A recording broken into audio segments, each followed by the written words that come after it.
Thank you for downloading the Start the Week podcast from BBC Radio 4. For more information, go to bbc.co.uk/Radio 4. Hello. Well, the sun has been out.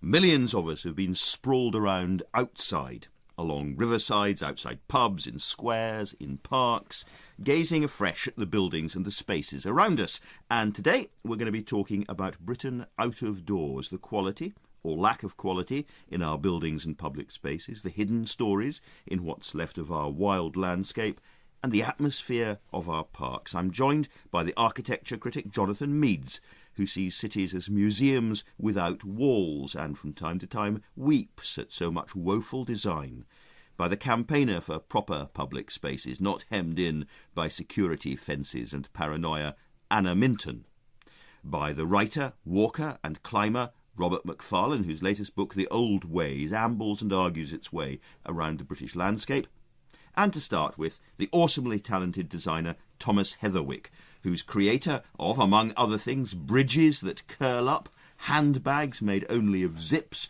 Britain's Seed Pavilion at Shanghai, and the new London bus.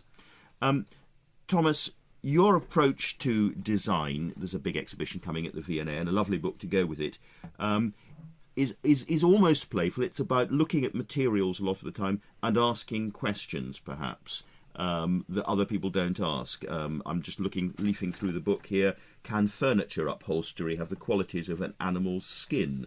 Can you do joinery with books?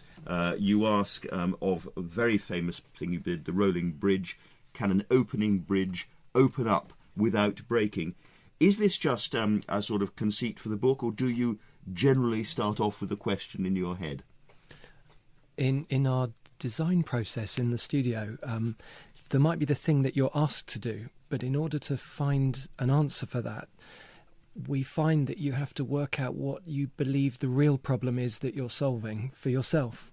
And I think that there's a romance about the idea that somebody just suddenly pings while they're in the bath naked, has an idea and springs out of the bath and runs in and tells lots of other people to do it. But we find that it happens through a process of analysis. And the first thing is figuring out what you think the problem is to solve. And in a way, that's the most, the word creative is overused, but is the most important step, because once you've got that, the solution tends to kind of come rushing towards you, or trotting towards you, or crawling towards you. But somehow or other, you're on your way. So something like the new London bus, you have a series of problems or questions. In other words, I guess people loved the route master, but you can't have a completely, perpetually open back to the bus these days because people have wheelchairs and prams and so on, or they might fall off. I mean, is that how you approach it? You've got a... Well, there was a couple of things. The buses felt to us like they'd been procured in this other way than people think about cities. That there are sort of bus trade shows and people go along and talk about the fiberglass bucket seats and the latest health and safety law, but it felt to us that when you type in London View into Google, the thing that pings up is a picture of a London bus, Westminster Bridge and the Houses of Parliament. And so the buses are a part of London's architecture. And it felt like they weren't being seen like that. A heroic new art gallery or city building is a tiny dot in your experience of a city, but the sheer quantity of bus elevation that you're going to see is far greater. And so so you were making... mantle of responsibility felt on our shoulders. That there was a chance. London made famous the double-decker bus, and yet it was 50 years ago since any designer was allowed the chance to think about it altogether. And since then there have been many directives, best practice and health and safety laws that have come crashing in and been overreacted to. So you've got the hand poles in most buses that one gets at the moment are the colour of nuclear warning yellow, which is not sort of conducive to sort of relaxing dignity of this form of transport.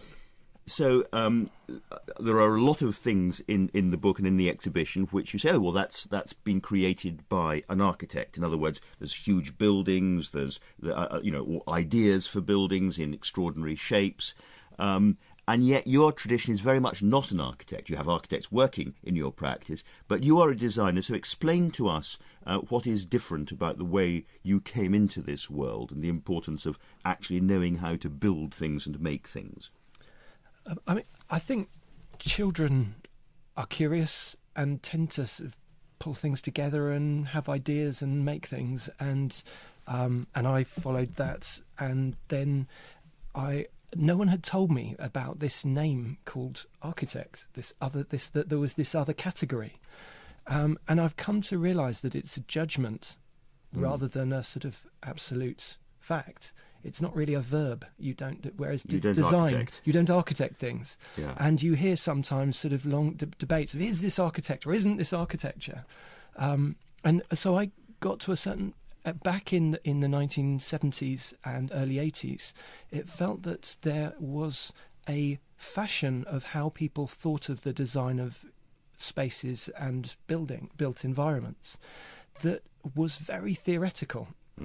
And seemed to be... It was ideological almost. It came. There was... But therefore removed from the one side. I mean, the ideology is extremely important, but it felt that there was the denial of the object. And if you went to the degree shows, you'd find a sort of abstract machine twitching on the floor and impenetrable yet beautiful drawings, and I was surprised, because to me there was huge potential. Yes. And opportunity that didn't need to go to such abstraction. And you come from, I should say, a family of makers of things and collectors of objects, and you as a child you were taken around to see new kinds of buildings and steam engines and so on. So you had that in you, and that's allowed you to do everything from what people would think of as being sculpture to what people would think of as being architecture, but also to make everything from Christmas cards to chairs. Well, I suppose I see it all as design. There's a problem that's being solved, and that manifests through materials and how you use those materials, and that's what excited me, and that's what I saw a gap. It felt that there was this area, a sensibility that was human scale, which, however large you're thinking, strategic master plan scale of a city, something still boils down to being human scale at some point. And there is a human response to the way materials are used and the surfaces and textures, and it felt that things were being conceived for the 1 kilometre view, but not necessarily for the 5 metre, 2 metre, 1 metre, this far away from your face. And so I've become more and more I find it fascinating, the polarization of modernism and the classicist, these two things, and that each stereotyping the other as there's one that's unhuman scale and one that's all about the small scale, but therefore caught in history. And so I suppose I've been interested in how you the commonality in the best modernism and the classical forms of architecture that I think interesting are an understanding of 3 dimensions and not just box making, and the materials and the textures and the new opportunities, the human scale within giant thinking. So it's sort of like autofocus from giant focus down to micro. The whole thing. Jonathan Meads, we're going to talk about your new book in a minute, but what do you feel of this? What's gone wrong in architecture from time to time? The sort of sense of it seems to me sometimes that the ideology of engineering human souls, making mankind afresh, that has been disposed of in politics. The last place it remains was in aspects of architecture. I don't think it remains. I think that disappeared with the end of modernism in the 70s, I guess. Right. Which is when it. Since then, one has had various sorts of postmodernism. One is still in a kind of postmodern thing. It's just that what one sees now is the postmodernists have done classicism, they've done Edwardian arts and crafts. For the past 10, 15 years, they've been doing modernism itself. So what one sees around is synthetic modernism, neo-modernism, IKEA modernism, whatever you choose to call it.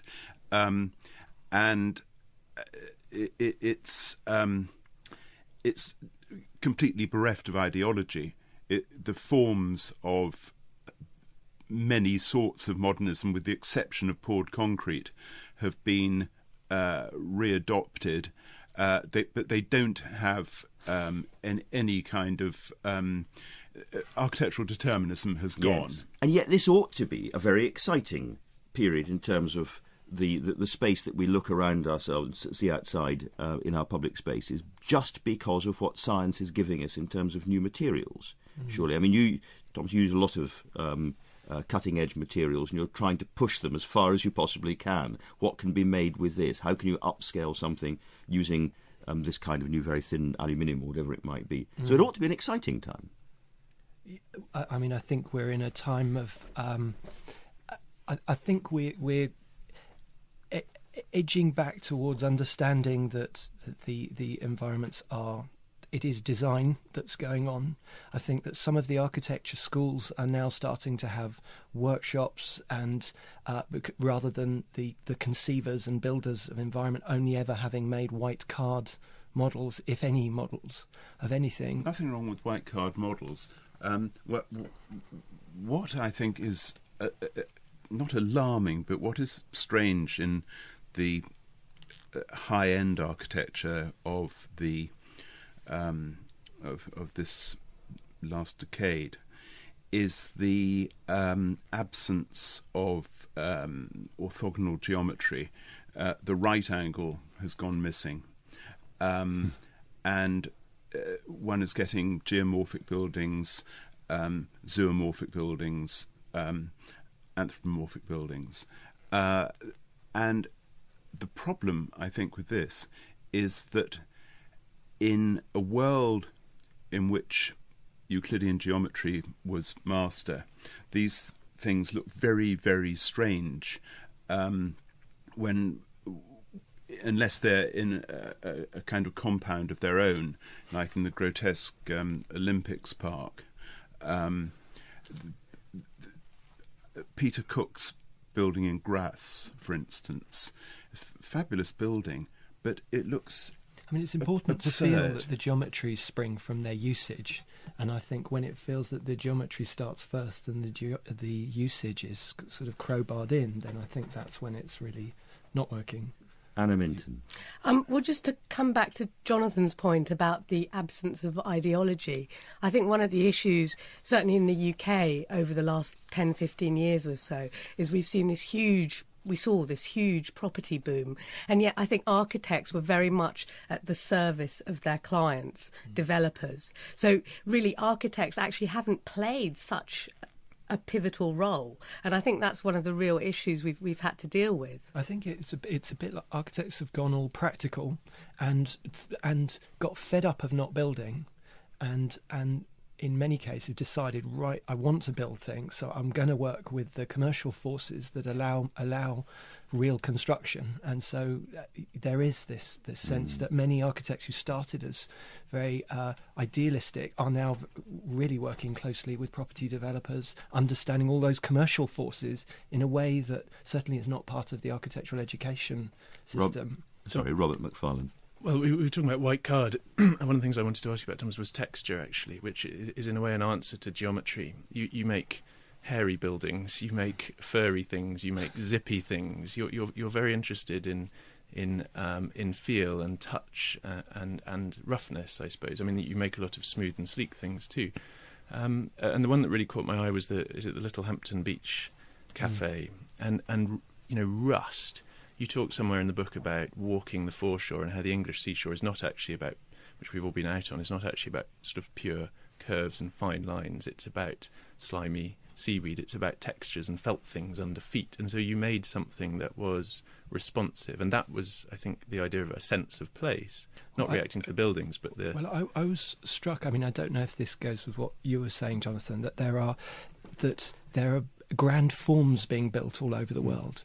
But they're being made out of exactly the same material. So if you've got a giant shiny piece of glass, if it's very slightly twisted and accumulates to be a twisted tower or is straight, it feels the same. You stand next to it and you feel the same, even if the postcard looks different. And so that experiential dimension, in the studio's work, just been feeling that the texture of the environments we're in, the non-slickness. I think there have been big theories of city making, and they're incredible, but they can be delivered too coldly and slickly because humans aren't slick, and this sort of perfection is something you really don't humanly react to. You react to the imperfection. I'm interested in my own work and our studios. How do you think large but without losing a human sort of fumble? I remember in cinema when Kozlovsky suddenly had his heroine would walk along and trip, and you'd never seen the beautiful lady trip over as part of her walking somewhere. So well, I think environments. I think the human stumble is a good phrase to bring in Jonathan Mead's book, Museum Without Walls, a collection of essays, Jonathan. But there seems to be at the heart of it. There's the Flaubert quotation you use about cities being like museums without walls. If you that's not Flaubert. Oh, is it not? No. It's mine. Okay, that's your one. Flaubert's... everything is fantastical if you look at it for long enough. If you look at it for long enough, yeah. I mean, basically, I think that this book is... to use two other French writers, what Théophile Gautier called gluttony of the eye, and Baudelaire called the botany of the pavement. And it's essentially about looking. Yes. And... I don't believe there's such a thing as a boring place. I hate the use of the word place without the definite article or indefinite article, because it reduces place to one uniform mass. I think what I hope this book does is show the multitudinous differences between places, and I hope it promotes the idea that there aren't dull places. The idea of crap towns and chav towns, I mean, I dislike. There's something everywhere. It's a lack of curiosity, a lack of looking for people who say that. In other words, they're not looking closely enough. They're not thinking. One of the targets of the book, however, seems to be the kind of architecture which doesn't think enough about the place in which it's going to live, the building is going to live. I wouldn't call it a target. I mean, it's something that one has to live with. The fact that since, I suppose, Gary's success in Bilbao, the whole world has thought that if you get a big-name architect jet-lagged out of his skull, not knowing where he is, arriving with a design which is the same design he's done for the last place where he didn't know where he was, everything's going to go all right. I mean, I think the regeneration has been one of the really great rackets of the New Labour years. It's a racket partly because it's unquantifiable. I mean, you can't.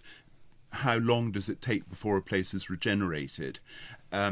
Urban development corporations and so on can always argue, well, no, it hasn't happened yet. It's going to happen 10 years hence. You come back and you'll see that Salford Quays is absolutely wonderful. In fact, Salford Quays is soulless place of sort of architectural bling. I mean, there's nothing to... museums which don't have anything in them. Just on that theme, you were talking earlier on about zoomorphic forms. Sometimes it seems to be that you look at places like that, and actually it's infantile. It's kind of everything is a kind of slightly primary colour. All the surfaces are rounded, and the sense is that we no longer have grown-up buildings for grown-ups to work in, as it were. That everything is slightly childish or childish rather than childlike. Yes, it is childish. It's accessible. Everything has to be comprehensible to lowest common denominator to slow learners and what used to be called the dull and backward. I don't think one's allowed to say that any longer. Too late. Too late. And there is that idea that primary colours and very, very simple forms, and that there's a lack of complexity in a lot of the building of the very recent past. If you go back to earlier modernisms, because there was no such thing as modernism, there were lots and lots of different idioms. There's far greater complexity and playing with space, and it's not really a question. Obviously, one was much more limited in those days in the materials that were available, but there was much greater thought, and there was also the thing that you don't have to consult with the user, because if you consult with the user on anything, whether it's a building or a television program, they'll just tell you about what they've seen already and what they've experienced already. So the art goes out of the window. But presumably you have this all the time, Thomas. So would be users, people who might commission something, have such a long list of things that must happen or are unacceptable. They are going to be pushing the designer or the architect up against the wall or into a corner. How do you mean in terms of saying we want it has public engagement and self-esteem to come out of the project that you create? Is that what you mean? We certainly want that. We have a whole series of regulations and rules that you must adopt. It mustn't be higher than this or lower than that, and we don't want it to look like the next thing. I'm just wondering when you come up against big money. What's the negotiation like? I mean, no property developer, no city spends huge quantities of money unless something's doing a job. Yeah. And they're very clear on what it's doing, and so a lot of time needs to be spent on trying to really understand what something is for. And I think that what Jonathan's talking about is there are cliches of projects, and people talk about the Bilbao factor, but I met the engineer of the Sydney Opera House and he was going, it's the Sydney Opera House factor. Thank you very much. How dare you. Yeah. And so there's these... Sydney Opera House wasn't kind of mediated in the same way. That's the difference. Mm-hmm. That was. What do you mean by that? Well, the way in which Bilbao has been represented as this landmark building as a solution to a rust bucket town's economic misfortunes. Yeah. That certainly wasn't the case in Sydney, because Sydney was not run down. Just put the single big building in the middle of it all, and everything will follow. That naive assumption. And usually a building which is not a single-use building. Sorry, Thomas. I was just going to quickly say that I think the thing we have to be really careful of is that some of the most incredibly creative designers of buildings are being used to make very cliched briefs. So the brief is a cliche. There's a very creative person, but if the brief itself is cliched, the format is just oversimple. The idea that a whole city is transformed by yet another new art gallery. One city transformed in that way is exciting. But if everyone's been on the same away weekend creativity thing and decides to copy Bilbao, it seems a shame. Anna Minton, I want to talk a little bit more about who actually the political control and the money behind some of these spaces. In your original book, published a couple of years ago now, Ground Control, you were looking at the effect of you call the depressing similarity of New Labour's urban regeneration, something that Jonathan's been talking about. You've now updated it to take into account what's happened since. And although there are lots of areas we could talk about, right at the top of the news agenda, of course, is the Olympics. And just talk us through the effect of the crash, the financial crash, on who owns the Olympic sites after the Olympics has passed away. Well, my book came out in 2009, and I was writing it during the boom years that preceded the crash. So the first line of the original edition actually was, this book was conceived in a boom and was published in a bust. And really I was talking about this property boom, which was based on very large amounts of borrowing, fueled by debt. And then the financial crash happened, and actually all of this development all around the country came to an abrupt halt. All these construction sites were simply lying empty. And then at the same time, we had the Olympic project. And in 2008, the height of the crisis, we were bailing out the Royal Bank of Scotland.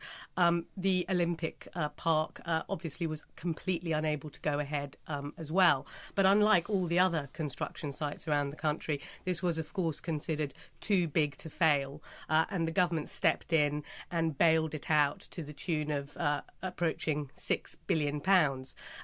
The property developer who was supposed to be building the Olympic Village, Lend-Lease, was of course supposed to be raising the finance for that, but given the crash, they were unable to borrow the money, to use the sort of correct terminology. That's what we're talking about, debt. So actually, according to the House of Commons Public Accounts Committee, only 2% of the entire budget was put up by the private sector. So we, the taxpayer, actually have footed the entire bill. And what do we, the taxpayer, get back afterwards? This is the question. The Olympic Park was initially, we were told it was going to be a royal park. It's called the Queen Elizabeth Olympic Park. But despite its royal name, it is not, in fact, going to be a royal park. And despite a campaign by the Mayor of Newham for it to be a royal park, it's actually being rolled out in exactly the same model that we saw in Docklands. It's actually a series of privately owned, privately controlled places. So recently we saw the Olympic Village sold to a consortium headed up by the Qatari royal family, and each of the venues in the park will, after the Games, be sold off. And this is a bigger pattern because it's certainly not just in London, but all around Britain. There are increasing numbers of spaces that look a bit like public spaces, you think are public spaces, and actually there's some sort of security firm lurking on the edges, and they are private spaces. Oh, absolutely, and they're not lurking on the edges. They are integral to this model of development.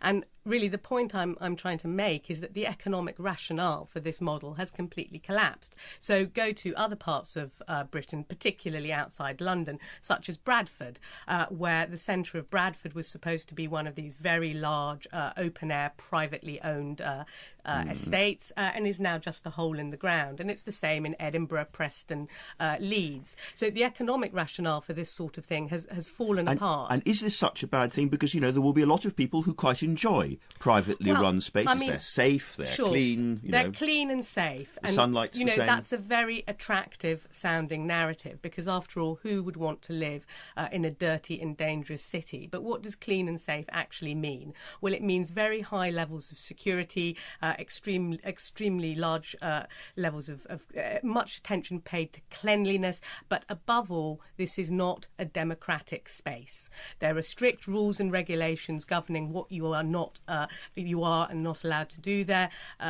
Ranging from no filming, no taking photographs, and of course no political protest, as emerged recently with the Occupy protesters who were unable to set up their camp outside London Stock Exchange because that was in privately owned Paternoster Square. So that's why they went to the area outside St Paul's, because that's just about the only publicly owned land left in the City of London. But such spaces are old as the hills. I mean, a close, say Salisbury Cathedral Close, which has a crenellated wall round three of its sides and a river on the other, and protected, and such things are Calverley Park in Tunbridge Wells, which I think you said the old Georgian squares in London were private. You are absolutely right. They are as old as the hills, and it was a democratic achievement achieved during the mid to late 19th century that saw these privately owned estates. The whole of central London was owned by dukes and earls,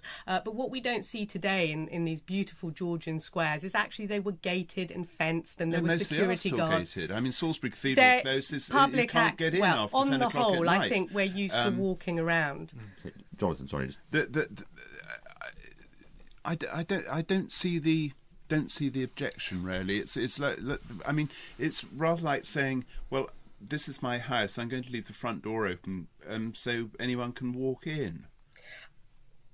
The way I think it was a big democratic achievement of the mid-19th century to see the majority, these very large parts of London, which were closed off to public access on a scale that we do not see today. And actually, it resulted in enormous public protest, 2 parliamentary inquiries, and it was ruled that henceforth these parliamentary inquiries ruled that streets and public places would be adopted by local authorities. And what we've seen in the last decade is that this process has gone into reverse. Robert McFarlane. Well, it's just interesting to think we're speaking in the year of the 80th anniversary of the Kinder mass trespass, which opened up moorland and was a deliberate infringement of property rights, which resulted in a fabulous kind of rollings back of private land.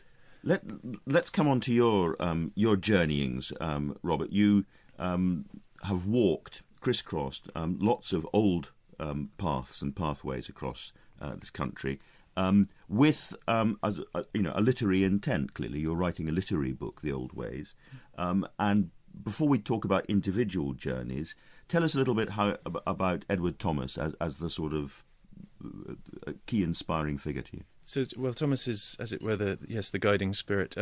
Thomas, most people know him as a war poet. Actually, he spent much more of his time writing prose. He wrote poems very late in his life, between December 1914 and not long before his death, in the first day of the Battle of Arras in 1917. He's coming back to us now. He's a very peculiar modern presence who was celebrated immediately after his life, but now seems to be telling us things about the ways we walk, the ways we think about landscapes, the kinds of tension that we feel between dwelling on the one hand and a desire to kind of move on the other.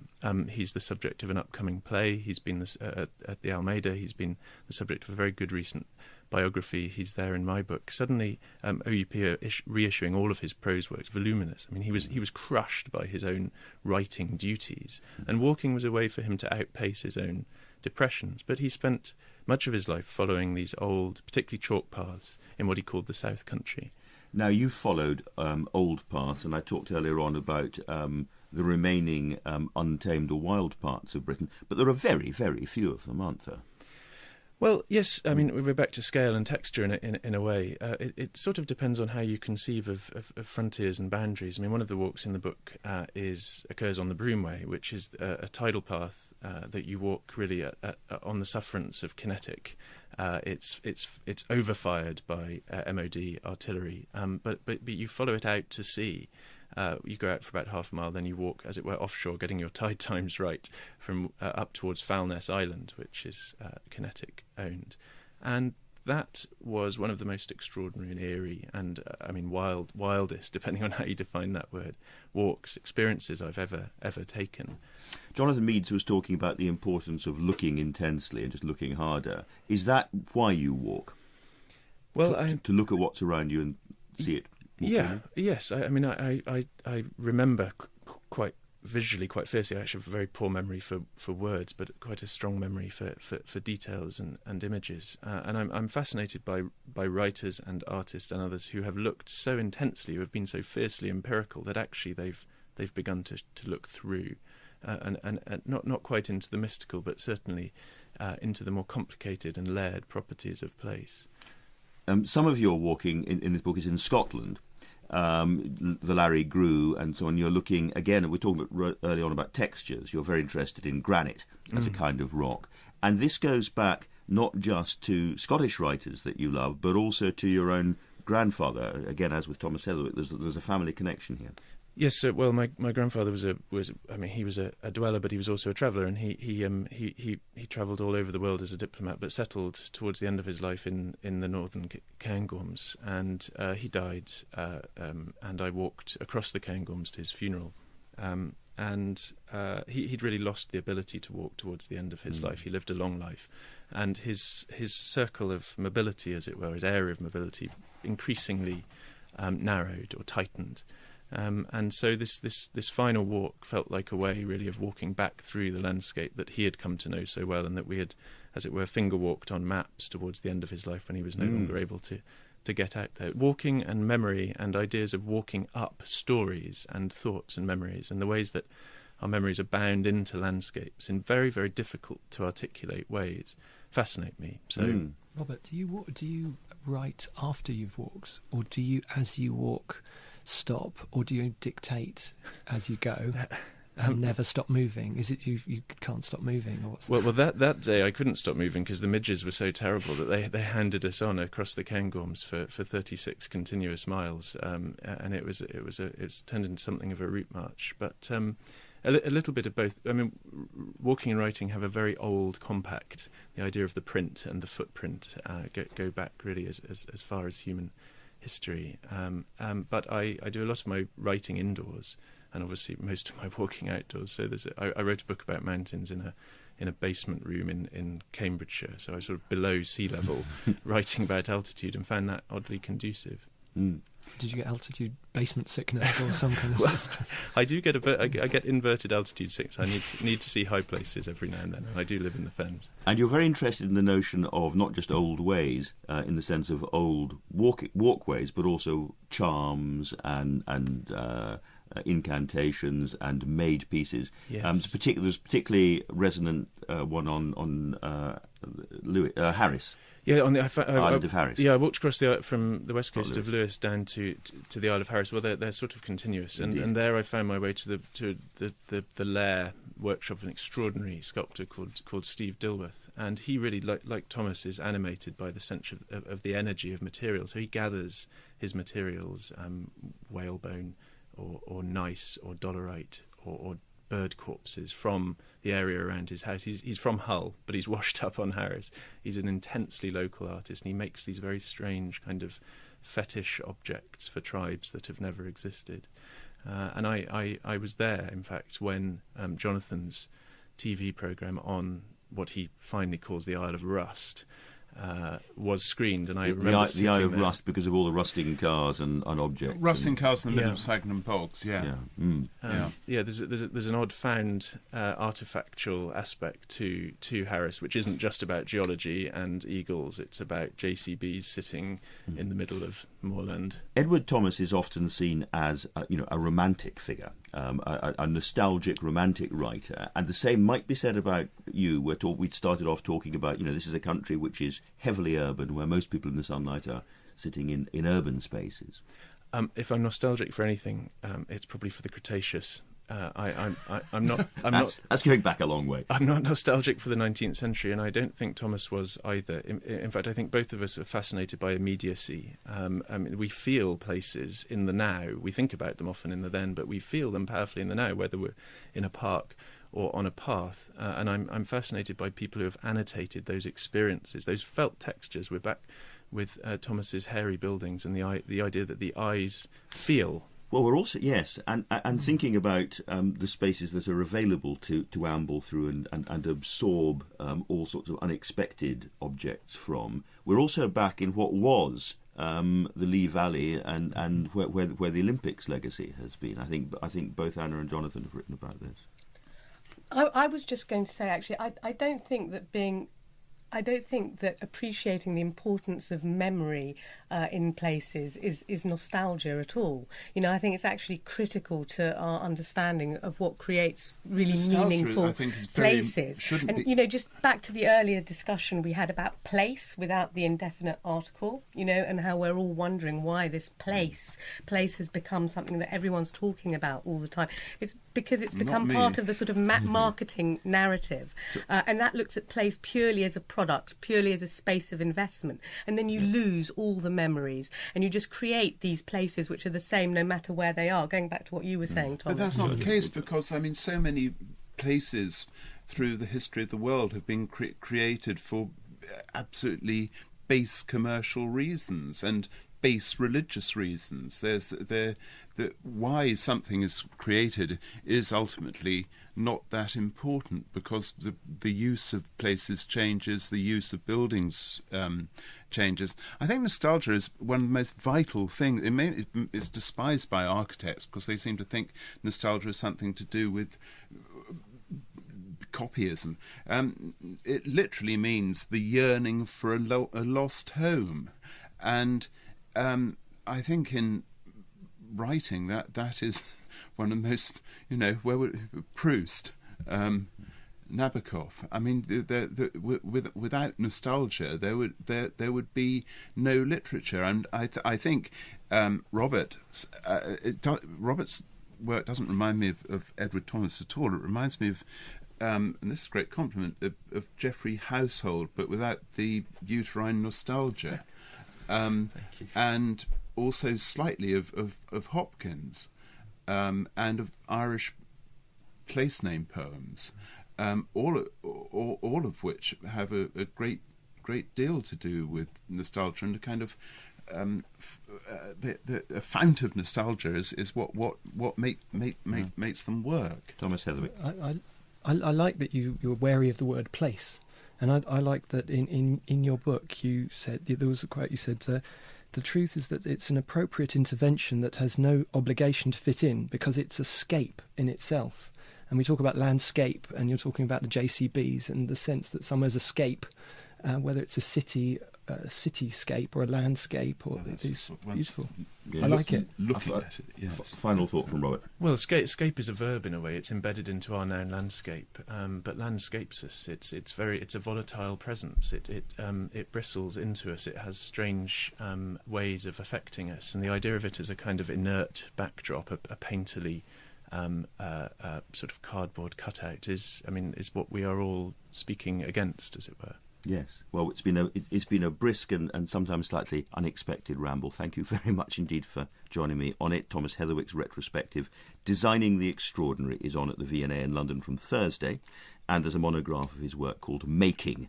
We've also put some of the designs onto our website so you can see them. Robert Macfarlane's The Old Ways, A Journey on Foot, and Anna Minton's updated edition of Ground Control are both out now, and Jonathan Meads's Museum Without Walls will be out in the autumn. Next week we're at the Charleston Festival, home of Bohemia, delving into changing social attitudes with Grayson Perry, Virginia Nicholson, Janice Galloway and Famaris Dabovala. But for now, thank you and goodbye. Robert Macfarlane, whose latest book, The Old Ways, ambles and argues its way around the British landscape. And to start with, the awesomely talented designer Thomas Heatherwick, who's creator of, among other things, bridges that curl up, handbags made only of zips, Britain's seed pavilion at Shanghai, and the new London bus. Thomas, your approach to design, there's a big exhibition coming at the V&A and a lovely book to go with it, is almost playful. It's about looking at materials a lot of the time and asking questions, perhaps, that other people don't ask. I'm just leafing through the book here. Can furniture upholstery have the qualities of an animal's skin? Can you do joinery with books? You ask of a very famous thing you did, the rolling bridge.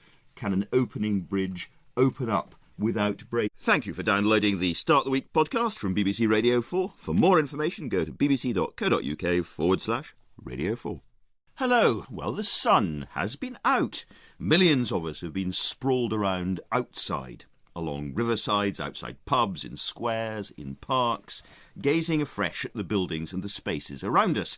And today we're going to be talking about Britain out of doors, the quality or lack of quality in our buildings and public spaces, the hidden stories in what's left of our wild landscape, and the atmosphere of our parks. I'm joined by the architecture critic Jonathan Meads, who sees cities as museums without walls and from time to time weeps at so much woeful design, by the campaigner for proper public spaces not hemmed in by security fences and paranoia, Anna Minton, by the writer, walker and climber Rob you, or trotting towards you, or crawling towards you, but somehow or other you're on your way. So something like the new London bus, you have a series of problems or questions. In other words, I guess people loved the route master, but you can't have a completely, perpetually open back to the bus these days because people have wheelchairs and prams and so on, or they might fall off. I mean, is that how you approach it? You've got a... Well, there was a couple of things. The buses felt to us like they'd been procured in this other way than people think about cities.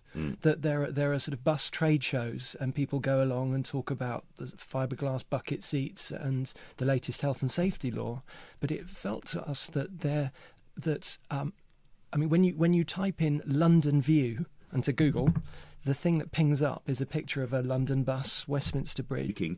Is this just a sort of conceit for the book, or do you generally start off with a question in your head? In our design process in the studio, there might be the thing that you're asked to do, but in order to find an answer for that, we find that you have to work out what you believe the real problem is that you're solving for yourself. And I think that there's a romance about the idea that somebody just suddenly pings while they're in the bath naked, has an idea and springs out of the bath and runs in and tells lots of other people to do it. But we find that it happens through a process of analysis. And the first thing is figuring out what you think the problem is to solve. And in a way, that's the most, the word creative is overused, but is the most important step, because once you've got that, the solution tends to kind of come rushing towards you and the Houses of Parliament. And so the buses are a part of London's architecture, and it felt like they weren't being seen like that. A heroic new art gallery or city building is a tiny dot in your experience of a city, but the sheer quantity of bus elevation that you're going to see is far greater. And so so you were making mantle of responsibility felt on our shoulders. That there was a chance. London made famous the double-decker bus, and yet it was 50 years ago since any designer was allowed the chance to think about it altogether. And since then there have been many directives, best practice and health and safety laws that have come crashing in and been overreacted to. So